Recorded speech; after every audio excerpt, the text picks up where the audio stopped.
La descente en enfer de Paul Kagame. Rwanda, 2018-2019, 2 années fatidiques pour le tyran despote Paul Kagame et son groupuscule ultra-fasciste et sanguinaire. Il n'y a pas d'espoir pour l'avenir, pas de motivation pour le présent, J. Maxwell. Depuis le début de cette année 2018, Paul Kagame est confronté à de sérieux problèmes et que lui-même se trouve devant l'impasse pour trouver les solutions. Quand j'ai écouté attentivement son discours lors de la commémoration du 24e anniversaire du génocide de Tutsi, j'ai vite compris que cet homme tend vers la fin, il est fatigué, non seulement physiquement, mais aussi moralement. Le Rwanda actuel est dans les difficultés inouïes qu'on peut énumérer un à un. 1. Le problème des prisonniers politiques, une casse-tête pour Paul Kagame et son gouvernement.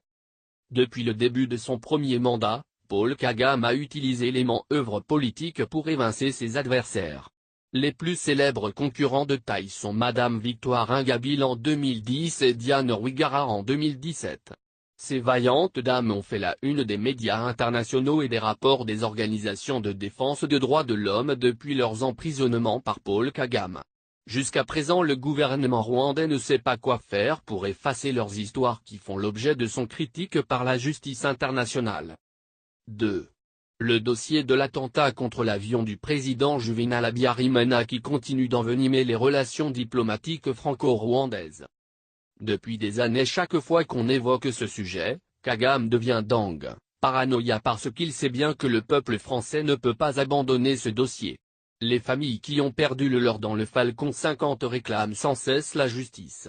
Kagame lui-même est conscient qu'il n'a jamais été acquitté, qu'il est dans ce qu'on appelle l'atermoiement illimité. Le dossier parcourt les instances judiciaires du jour au lendemain, sans que Paul Kagame et ses co-accusés ne s'en rendent compte. 3.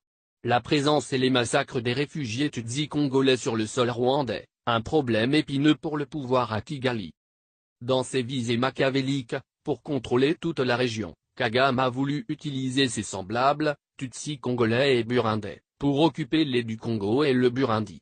Il voulut copier l'histoire des Sudètes, Allemands qui peuplaient la Tchécoslovaquie sur la frontière avec l'Allemagne, du temps d'Hitler et l'Allemagne nazie.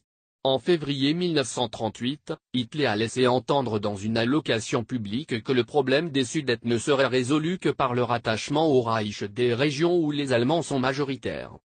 En voulant imiter Hitler, début octobre 1996, Paul Kagame ordonne Pasteur Bizimungu, président du Rwanda à l'époque, de dire publiquement que les frontières entre le Rwanda et l'ex-Zaïre doivent être révisées, que les deux Kivu doivent revenir au Rwanda. C'était le début de la guerre surnommée des Banyamulange pour destituer le président Mobutu et annexer les deux Kivu au Rwanda et exploiter les richesses de ces deux provinces sans embâge. L'histoire des Tutsis congolais et Paul Kagame. Début 1996, Paul Kagame a envoyé ses émissaires dont Col. Charles Kayonga et Col. Jam Kabarebe à l'université de Butar pour animer une conférence propagandiste sur l'invasion de l'ex-Zaïre, et sensibiliser les jeunes Tutsis congolais que la guerre du Congo est imminente. Ces officiers ont demandé à ces jeunes Tutsis congolais d'aller rappeler leurs familles pour se réfugier au Rwanda s'ils veulent une vie sauve, avant que l'hécatombe n'arrive. Au même moment, les jeunes militaires Tutsis congolais qui ont combattu au sein du FPR depuis 1990, ont rappelé leurs familles restées à l'est du Congo de se réfugier au Rwanda avec l'espoir de retourner chez eux, une fois leur rêve d'annexer les deux Kivu sur le Rwanda deviendra réalité. La guerre éclaire rwando-ougandaise sous l'étiquette d'AFDL avec un noyau d'intellectuels Tutsis congolais au sommet de l'organisation pour chasser Mobutu, a donné un espoir éphémère à cette communauté Tutsi congolaise rwandophone qu'ils auront une république indépendante du Kivu dans le cadre de la balkanisation du Zaïre. Début 1998, l'espoir de ces Tutsis congolais est tombé en ruine, lorsque Laurent Désiré Kabila découvre qu'il a fonctionné comme une marionnette de Paul Kagame et son clique. Le président Kabila décida de remercier l'armée patriotique rwandaise, ce qui marque le début d'une guerre d'usure de RCD Goma contre le régime à Kinshasa. En 2002 en Afrique du Sud, l'accord de paix a été signé à Pretoria où un gouvernement de transition a été mis sur pied. Azaria Ruberwa, un Tutsi Munyamurange est devenu le deuxième vice-président parmi les 4 VIP, en vue de donner un espoir à cette communauté instrumentalisée par Kigali, qui réclament à corps et à cri la nationalité congolaise et leur introduction dans les institutions politico-militaires de la RDC. Le peuple congolais a accepté cet accord avec espoir que la démocratie et la sécurité soient les bienvenues en RDC. Cependant, la création d'une armée nationale et les autres corps de sécurité devaient suivre un schéma issu de discussions de Pretoria, dont l'intégration des militaires du RCD Goma et le retrait total de l'APR sur le sol congolais. La mise en application de l'accord sécuritaire a rencontré plusieurs difficultés à cause de Paul Kagame par rapport à son agenda politico-économique dans les deux Kivu et il ordonna à ses troupes plusieurs stratégies. Une partie devait accepter l'intégration et toutes les injonctions du gouvernement congolais, notamment les affectations dans les autres régions militaires comme infiltrées dans l'armée nationale. B. Une autre partie devait accepter l'intégration dans l'armée nationale mais doit exiger de rester et assurer la sécurité dans les territoires occupés, de Kivu, avant la conclusion de l'accord de Pretoria, c'est-à-dire deux régions militaires du Nord et du Sud Kivu avec les autorités civiles du mouvement, RCD Goma. Le peuple congolais a vu cette exigence comme une insulte. Il a en même temps compris que c'est Paul Kagame qui manipulait ce mouvement en vue de continuer son projet de pérennisation et puis des ressources minières en complicité avec Joseph Kabila à la tête de ce géant pays de l'Afrique centrale. Lorsque Paul Kagame se rend compte que le patriotisme du peuple congolais s'avère croissante, il a changé la carte. Il créa un mouvement insurrectionnel sous l'étiquette SUS-CNDP avec à la tête un général Tutsi Laurent Kunda, aujourd'hui dans l'oubliette à Kigali. L'armée congolaise aidée par les réfugiés Hutus à l'est du Congo regroupés au sein du FDLR, opposa une résistance farouche à la troupe de Paul Kagame malgré le noyautage des FRDC par ce dernier. Dans les négociations exigées par la communauté internationale entre le CNDP et le gouvernement congolais, la formule d'intégration des forces rebelles doit être la même qu'auparavant avec le RCD Goma. La conscience du peuple congolais ne fait que grimper vers un patriotisme avéré et Paul Kagame reste consterné car perdant progressivement du terrain politico-militaire. Les tueries et les massacres envers les populations civiles congolaises et de réfugiés Hutus à l'est du Congo ont fait des bruits dans la presse occidentale les qualifiant de crimes contre l'humanité par Paul Kagame et ce lieutenant. Pour ces faits accablants, le rapport mapping de 500 pages a été rédigé par les experts de l'ONU aidés par les médias les plus réputés dans le monde et a été diffusé urgemment dans la même lancée. La diffusion d'un rapport sur l'exploitation illégale et illicite des ressources minières au Congo par Paul Kagame et les conglomérats occidentaux a encore assommé Paul Kagame et ses alliés dont les États-Unis, le Royaume-Uni et l'Israël venus en tête dans ces crimes de guerre économique. Devant la succession de tous ces événements malsains, Paul Kagame souffre des maladies psychosomatiques.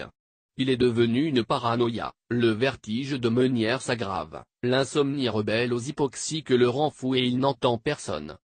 Au niveau du haut appareil politico-militaire du FPR, la dissension est devenue chronique, récurrente, et une grande partie de ses lieutenants ont quitté le pays. Les autres sont massacrés donnant la brèche à la presse internationale l'occasion d'épingler ce tyran dictateur.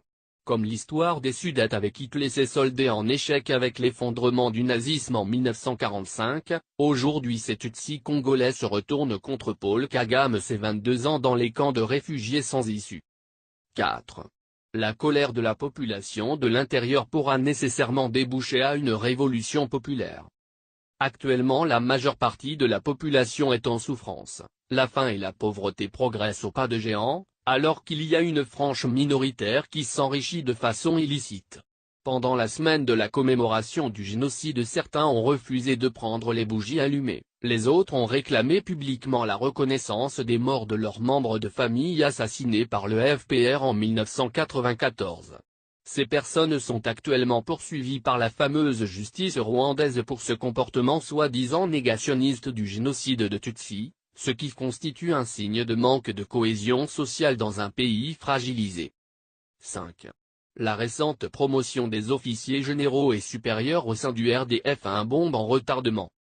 La dernière promotion de beaucoup de généraux et officiers supérieurs par Paul Kagame aura des conséquences fâcheuses non seulement sur l'économie nationale, mais aussi sur la cohésion de cette armée. Depuis la diminution de l'aide militaire américaine et britannique, L'entretien d'une armée de plus de 100 000 hommes devient de plus en plus difficile à Paul Kagame au moment où l'économie rwandaise est exténue car tous les pays frontaliers ont tourné le dos vers le Rwanda. Au sein de RDF la révolution est plausible, instabilité dans la famille présidentielle et source dissension au niveau de l'appareil de l'État.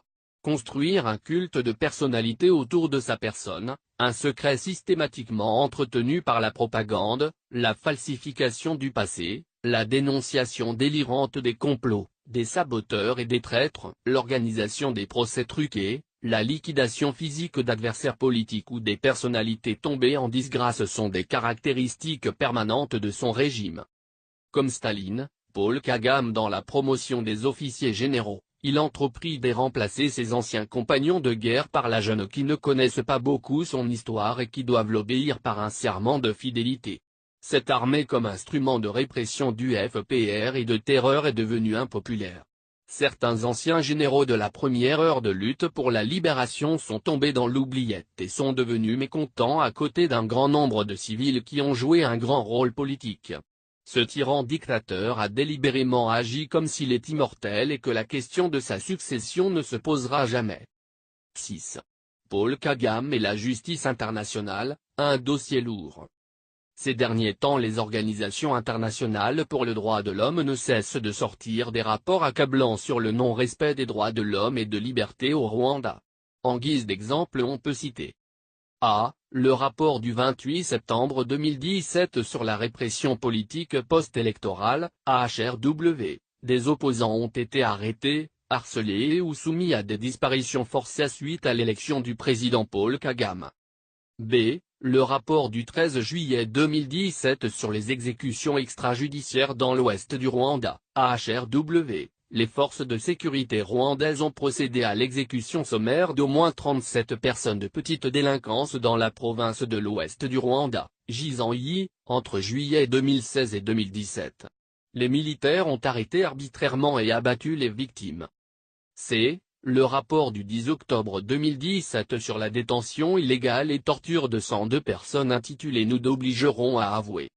Tous ces rapports ont été documentés par les experts en la matière de ces organisations internationales sont irréfutables même le gouvernement rwandais nie avec inconscience les effets, tout ceci montre à quel point le Rwanda de Paul Kagame est hors les lois. 7. Si l'intérieur du Rwanda ressemble à un volcan en attente d'ébullition, l'extérieur n'est pas en reste. A. Le pouvoir de Kabila vacille et Kagame tremble.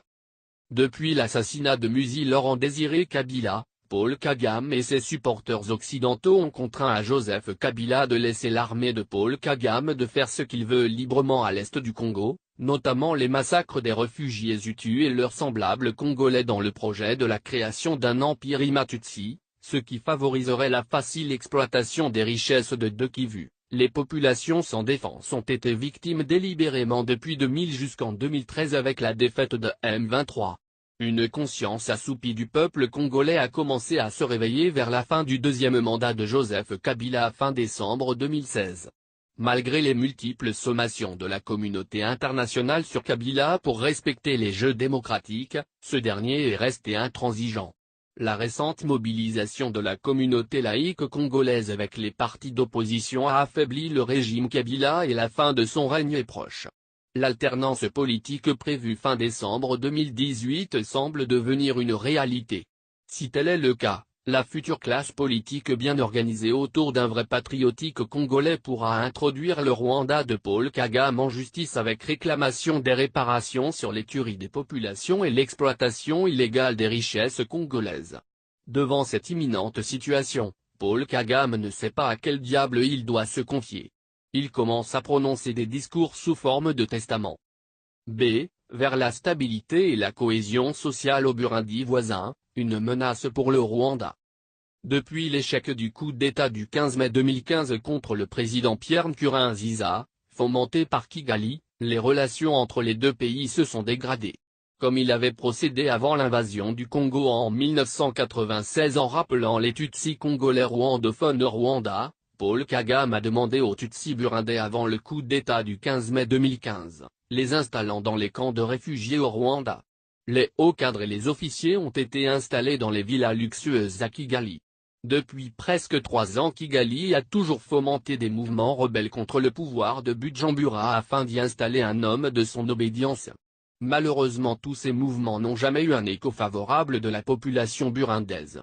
Le 6 avril 1994, le président burundais Cyprien Ntaryamira a été assassiné par Paul Kagame, en abattant le Falcon 50 du président Juvenal Habyarimana, et le Burundi ne cesse de réclamer la lumière sur cet attentat. Le Burundi d'aujourd'hui avance vers une stabilité et la cohésion après une période d'instabilité dans laquelle la main visible de Paul Kagame était présente. Le Rwanda actuel a peur qu'une fois le Burundi est stable ne va pas tarder à lui rendre la monnaie. Dans ses manœuvres de diversion, Paul Kagame commence à contacter des opposants au pouvoir de Kinshasa en leur promettant qu'il pourra les aider à remporter les élections. La dernière visite de Moïse Katumbi à Kigali était moins tangible. Cependant, il faut savoir que ces agissements dans la folie peuvent être une arme à double tranchant. C'est le renforcement continu d'une coalition des opposants comprenant les Hutus et les Tutsis sans exclure les FDLR. Un espoir pour renverser le dictateur, sachant que l'union fait la force. Tout le monde est conscient qu'aucun ne peut réussir seul. Mobilisons-nous dans tous les sens pour accélérer la chute d'un dictateur despote Paul Kagame. Nous sommes un peuple et nous voulons une nation. Ce n'est par le combat d'un seul homme, ça nous concerne tous, pour mettre fin à la période le plus brutale de la terreur. Le totalitarisme de Paul Kagame fait que la faute d'un individu s'étend à son conjoint, à ses enfants, à sa famille entière et à tout son réseau d'amis et de relations. Bientôt les portes de l'enfer s'ouvriront à ce tyran dictateur qui martyrise le peuple et l'impose à la fin, le silence. Il souffre depuis plusieurs années d'une gastrite et d'insomnie chronique, vient s'ajouter aujourd'hui d'une paranoïa grandissante. Nous constatons tous humainement, socialement, politique que la terreur devient insupportable, c'est un terrorisme d'État. Pour ce fait, unissons-nous pour accélérer la chute du dictateur qui avance à grands pas. Le sort, le comtat est entre nos mains. Néanmoins, quand pour un but il ne faut pas penser à des retombées immédiates, bientôt à des efforts continus.